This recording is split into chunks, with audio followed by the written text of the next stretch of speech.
పద్మ పురస్కారాలు గొప్ప గౌరవంగా అంతా భావిస్తారు. ఇవి పౌర పురస్కారాలుగా ఉంటాయి. అంటే మొత్తం 144 కోట్ల మంది ప్రజానీకం ప్రతిభావంతులు ఆయా రంగాల్లో చేసిన సేవలను గుర్తించి పద్మ అవార్డులను ఇచ్చినట్లుగా అభిప్రాయపడతారు. ఇక ఈసారి పద్మ పురస్కారాల్లో కొన్ని విశేషాలు కనిపించాయి. ఉత్తరాదిన చూస్తే లెజెండరీ యాక్టర్ నిన్నటిదాకా జీవించి మన మధ్యనే ఉన్న ధర్మేంద్రకు పద్మ విభూషణ్ పురస్కారం లభించింది. ఇది దేశంలో రెండో అత్యున్నత పురస్కారం. అయితే చాలా మందికి ఇవి జీవించి ఉన్నప్పుడు దక్కకపోవడం అత్యంత బాధాకరం.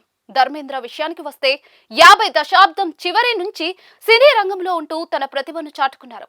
ఆయన సమర్థతకు ఏనాడో పద్మ విభూషణ్ దక్కాల్సిందే. కానీ పద్మభూషణ్ వద్దనే ఆగిపోయారు. దాదాపుగా 90 ఏళ్ల దాకా జీవించిన ఈ లెజెండరీ యాక్టర్ కి మరణించిన తర్వాత ఈ పద్మం దక్కడం ఒకంత బాధగా ఉంది. అయినా సరే ఆయన అభిమానులకు దక్కిన ఒక ఆనందంగా చూస్తూ ఉన్నారు. తెలుగునాట గాన గంధర్వుడు ఎస్పి బాలసుబ్రహ్మణ్యం విషయంలో ఇలాగే జరిగింది. ఆయన 2020 సెప్టెంబర్ 25న కరోనాతో మరణించారు. 2021లో ఆయనకు పద్మ విభూషణ్ ప్రకటించారు. బాలుకి పద్మశ్రీ అవార్డు కూడా లేట్ గా వచ్చింది. ఆ తర్వాత 2 దశాబ్దాలకు పద్మ భూషణ్ ఇచ్చారు. పద్మ విభూషణ్ కి అర్హుడుగా ఉన్నా కూడా ఆయన జీవిత కాలంలో చూడలేకపోయారు. ఇక దక్షిణాదిన అద్భుతమైన నటుడిగా మమ్ముటి ఉన్నారు. ఆయన మలయాళం చిత్రసీమకు చెందిన లెజెండరీ యాక్టర్. 7.5 వయసులో ఉన్న ఆయన సినీ జీవితం అర్ధ శతాబ్దం పై దాటింది. ఆయన కంటే ముందే ఎంతో మందికి పద్మ భూషణ్లే కాదు పద్మ విభూషణ్లు కూడా దక్కాయి. మొత్తానికి ఎట్టకేలకు మమ్ముటికి పద్మ భూషణ్ దక్కింది. ఇది అభిమానులకు ఎంతో ఆనందాన్ని ఇస్తూ ఉంది.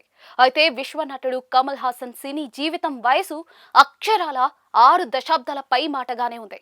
కానీ ఆయనకు ఎప్పుడో 3.5 దశాబ్దాల క్రితం వచ్చిన పద్మశ్రీ తప్ప మళ్ళీ పౌర పురస్కారం లభించలేదు.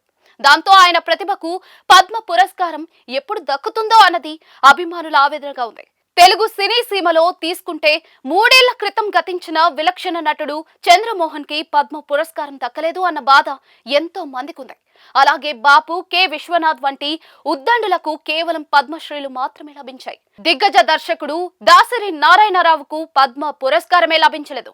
అంతేకాదు ప్రస్తుతం తీసుకుంటే ఈ మధ్యనే కేరళ ప్రభుత్వం రాష్ట్ర ప్రభుత్వ అత్యున్నత పురస్కారం బహుభాషా నటీమణిగా శారదాకు ప్రకటించింది. ఊర్వశి జాతీయ అవార్డుని 70 దశకంలో 3 సార్లు అందుకుని 100 చిత్రాల్లో నటించిన ఆమెకు ఇప్పటిదాకా పద్మ పురస్కారం లభించకపోవడం బాధాకరమని అంటారు. అలాగే 50 ఏళ్ల సినీ చరిత్రను పూర్తి చేసుకున్న సహజ నటి జయసుధకు పద్మ అవార్డు దక్కలేదు. అలాగే టాలీవుడ్, బాలీవుడ్ లో తన అసమాన ప్రతిభను చూపించి 100 చిత్రాల్లో నటించిన జయప్రదకు, అలనాటి నటీమణి వాణిశ్రీకి కూడా పద్మ పురస్కారాలు లభించలేదు అన్న అసంతృప్తి అయితే అభిమానుల్లో ఉంది.